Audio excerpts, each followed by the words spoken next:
I'm Caitlin E, and welcome to the Lit Review. Today, we're picking my monthly TBR with my game, LitLand. Oh, yeah, this board, always a bit difficult to pick up and to show off with my lighting situation, but this is my TBR game. Based on Candyland originally, but it's grown into its own little beastie since then. But if you've never seen any of my TBR games before, on LitLand I pull 5 cards usually, and the cards are associated with a genre. There's a couple of different ways I can trip myself up along the way, but I'm really working my way towards a book haul. Before we get too far into this, I'd like to say a quick thank you to Becca from Becca and the Books and Cody from Cody's Book Corner. They're my 2 biggest inspirations for why I created my own TBR game about like a year and a half ago, and I think they really spawned a really great community and trend here on BookTube, and I just think they deserve the thanks for that. I know other people do a lot of really cool book games as well, but always like to give them a shout out. Just so you know a little bit more about what's going on in my month, I am gonna participate in the Pokemon-a-thon, which my little nerdy heart just like can't even. It is taking place from the 1st through the 19th, so like half of the month essentially until the new Pokemon game releases. So I'm losing it. I'm so excited. And I have chosen to be on Team Fire. That said, my book club, the Book Covered Book Club, which is all about book covers, is going to be reading any book with a clock on the cover. So if I can make that work, I will. But if not, I gotta do that too. And then, gosh, what is the Buzzword-a-thon prompt this month? I can't remember what the Buzzword-a-thon prompt is. I'm gonna put that here. And if I can remember that later, I'll fix that later too. Wow, we're starting off with a bang here. Yikes! So before I dig myself too much deeper in that particular hole, let me tell you how October went. Y'all saw my October LitLand. It was one of those months. I had, I think, 10 books to read, including rollover books. So I did not make it through the month without like any rollovers, but I did make it through without needing punishments.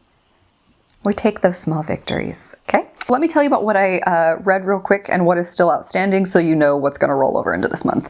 I finished Witch Please by Sonia Lazo.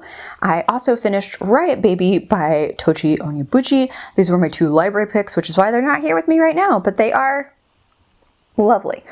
So that's that. I also finished Macbeth by William Shakespeare and Garlic and the Vampire by Brie Paulson.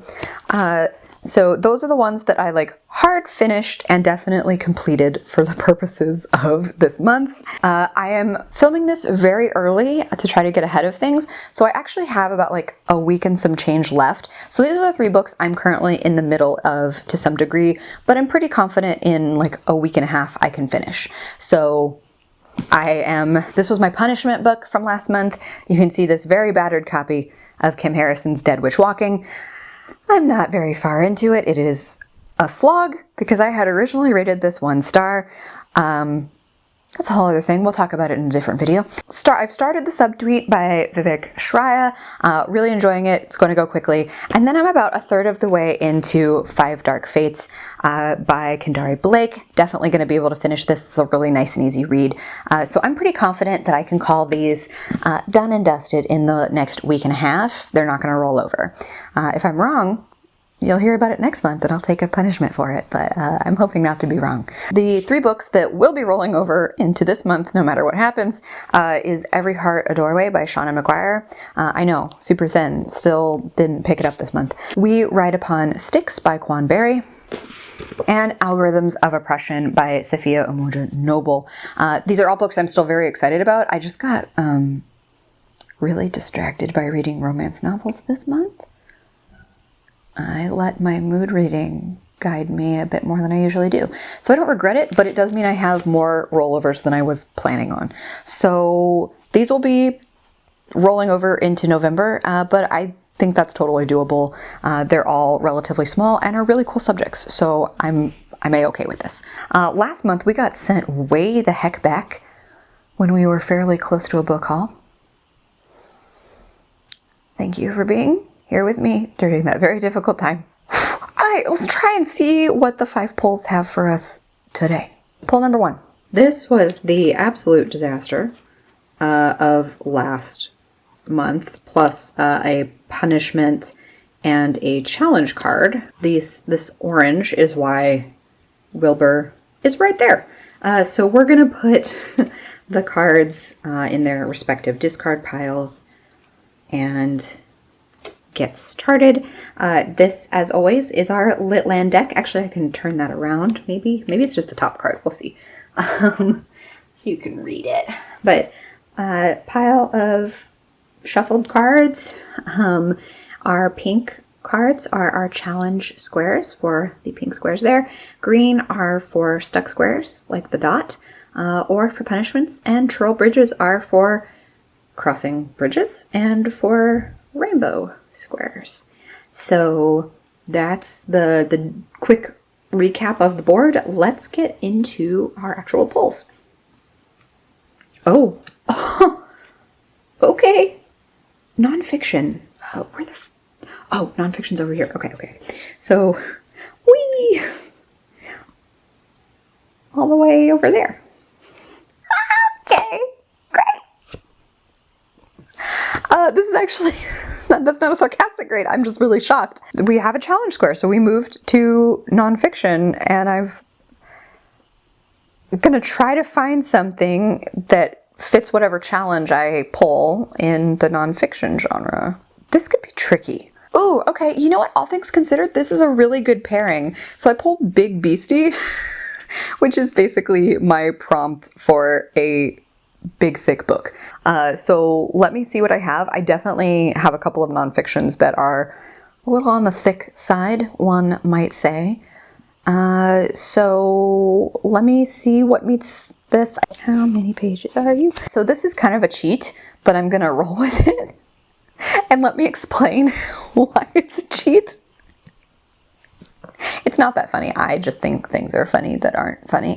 So this is the large print edition of Seduction, Sex, Lies, and Stardom in Howard Hughes's Hollywood by Karina Longworth. Karina Longworth is a journalist, but also the creator and host of a really cool podcast called You Must Remember This. It's one of my favorite podcasts. My white balance is going all over the place because of this cover, so I'm going to put it down. But it's something that I've been wanting to read. I really like Karina Longworth's research, essentially. I think she does a really good job, and she does really a good kind of tell-all way about it without being too juicy and salacious and losing that research. So when I bought this, I think her book was only out in hardback, and I saw somewhere online that I could buy a paperback copy and was like, ooh, great. And that's how I ended up with the large print copy, which is over 800 pages. I don't know if her actual book is over 800 pages. I doubt it. But I have the large print copy. And it is what it says it's supposed to be. It is covering Howard Hughes's run within Hollywood. He was this enigmatic figure in the 30s and 40s. His reputation as a director and producer of films, unusually defined by sex, dovetails with his image as one of the most prolific womanizers of the 20th century. So a lot of the women he kind of discovered or promoted, he ended up having at least rumored relationships with them really dynamically. People like Jean Harlow, Jane Russell, Katharine Hepburn, Ava Gardner, Ginger Rogers. He discovered these women, he gave them really dynamic roles, but he was also this whiz kid producer, but not necessarily the bestest businessman in Hollywood. So in Seduction, Karina Longworth draws upon an unprecedented trove of archival sources, diaries, and documents to provide a landmark work of Hollywood history that is as effervescent as it is relevant. So not only do I deeply enjoy Karina Longworth's style, as somebody who has hit pause on her PhD in cinema and media studies, this is still very relevant to my interest as a human being. So I would like to read this, and it is big. It is undeniably a big beastie. Even if I did this to myself by buying the large print edition, it's fine. So this works. All right, pull number 2. Okay, not the great leap of last time, but 1 green. Boop. Okay. Okay, this is fine. 1 green is historical for me, so 1 historical pick. Ooh, okay, so a couple of months ago, when I disappeared off the face of the earth, and by face of the earth I mean YouTube, I got really overwhelmed and didn't want to get rid of this book based on my mental health. But this is one that I had on a TBR like in the middle of the year, and it just never got picked, but it does have a history component, and that is Yesterday is History by Kosoko Jackson. This is part of my Reading My Rainbow challenge that I have going on this, and it is also a time travel YA situation. Our main character, Andre, has an organ transplant, and he finds out that along with this successful organ transplant, he's got the ability to travel through time now. And so he ends up traveling to, I think, the 60s, and it becomes a time travel love triangle because Andre gets kind of swept up in the difficulties and connection points within the 60s and the person who's living in his same house that he grew up in the 60s. The other half of the triangle is in modern day, and it's the brother of the person who gave Andre his life-saving organs. So this individual is like reeling from his brother's death, but also trying to help Andre navigate his new abilities. And it just sounds really cool, really emotional. And there is a historical component to this, so I'm going to roll with that. And I want to bring this back into my TBR, trying to reintegrate some of those books that I intended to read when I was not functioning at my mental best. So I think this is a great ad. Pull number 3. Okay. Sorry, one orange. Boop. Okay. I'm not mad at this. I don't know why I'm so flummoxed by this, but like 1 orange is a good thing. This is my fantasy or sci-fi color. What am I gonna do? I have so much fantasy and sci-fi. It's almost like I get like spoiled for choice and I just kind of freeze.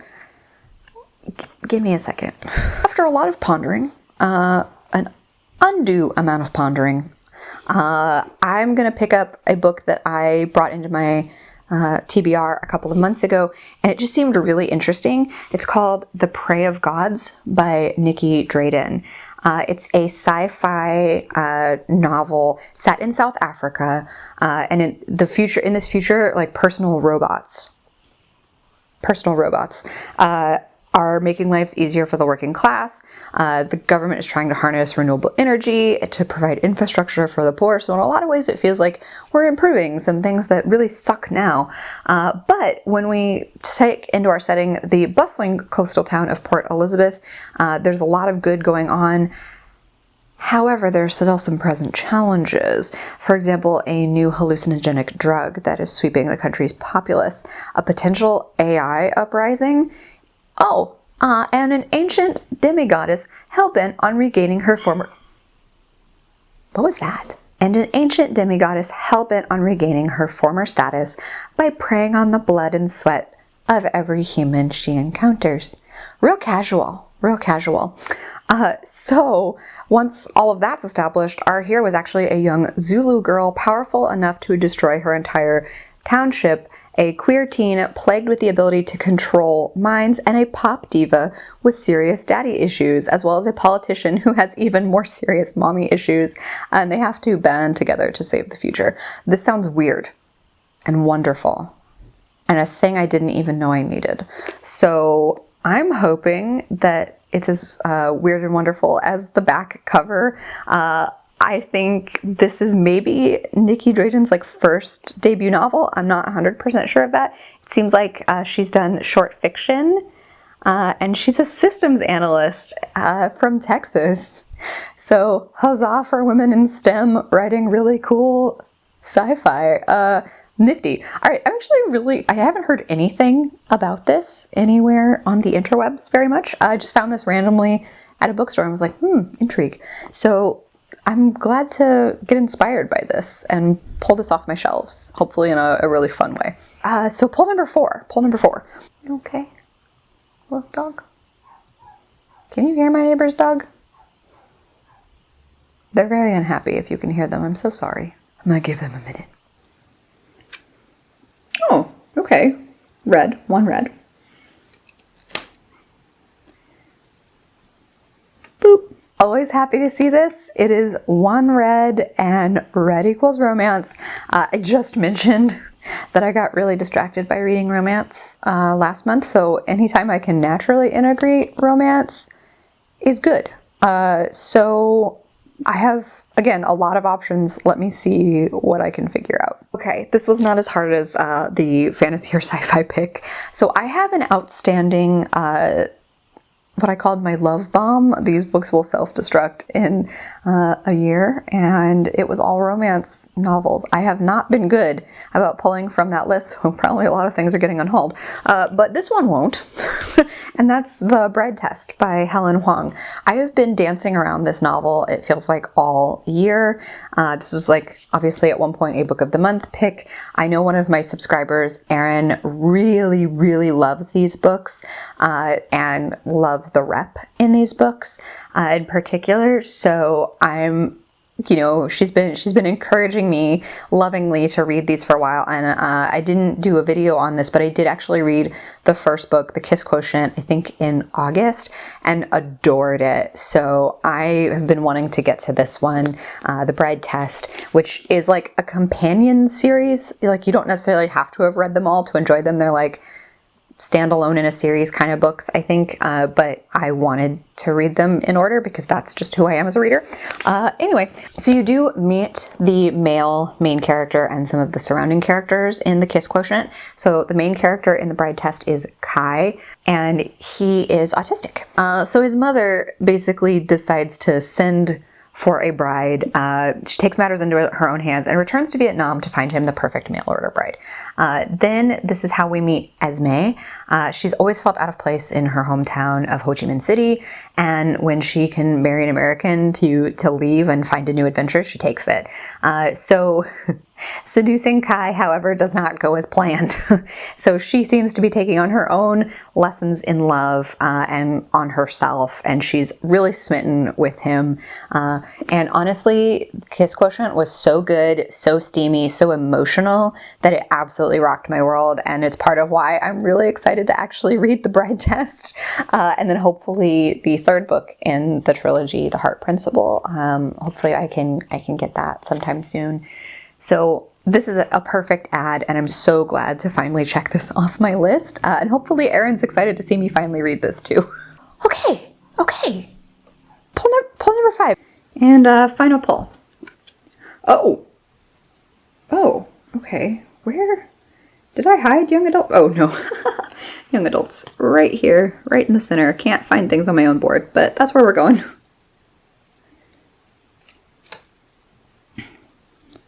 Ba-doop. So we're moving again.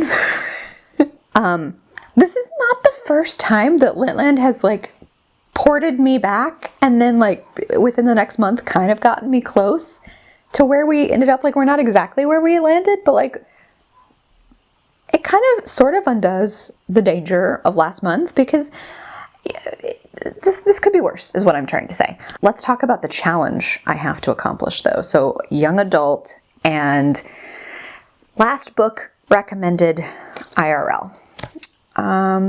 Okay. So the cool thing about this card is that I do get recommended a lot of books by my friends who just want to talk to me about things. I think the literal last recommendation I got from a friend was for a non-fiction book, so that's not going to work here. Let me pull up my phone and see what I've got. In an interesting turn of events, I will be doing a reread for this because one of the biggest recommendations I've received in real life recently is from my friend Allie, who really wants me to finish reading the Throne of Glass series by Sarah J. Maas. She is adamant that I need to get off my butt and do it because I have recommended her ACOTAR, have recommended her Crescent City, and she's like, what's wrong with you? You haven't finished Throne of Glass. Why are you like this? So where I was stuck on that series was Heir of Fire. And this will be a reread for me, but I never got past this book, so I'm picking the series up at Heir of Fire so that I can continue on with the series per Allie's desperate recommendation and request. So Allie, this one's for you. She's probably going to scream when I tell her that that I'm actually going to read this book. So ironically, even though I say all the time how big of a SJM fan I am, I did kind of stall out on this series for no fault of the series. I was plowing my way through it, and then ACOTAR happened. So I just really like ACOTAR that much more, I guess. I'm sorry. But this series follows Selena Sardothian, and this is book 3, I think. Yeah, book 3. And Selena Sardothian in book 1 kind of enters this competition, which is her alternative to lifetime imprisonment in mines, to become the king's assassin. I feel like it's not that big of a spoiler to say she wins the job, and things get wild from there. So right now she is still the king's assassin. I can't say, I feel like I'm in this weird space to trying to describe this book, because like it's been out for a while. If you know, you know a lot about this series, but I just don't want to give spoilers for the few souls out there who haven't read it yet and might still want to save themselves the trouble. I don't know. But I really do like the first 2 books in the series. I enjoy them. I like Sarah J. Maas and her writing. So I think this is a good one, and it's going to absolutely tickle and destroy Allie that I'm actually picking this book up now.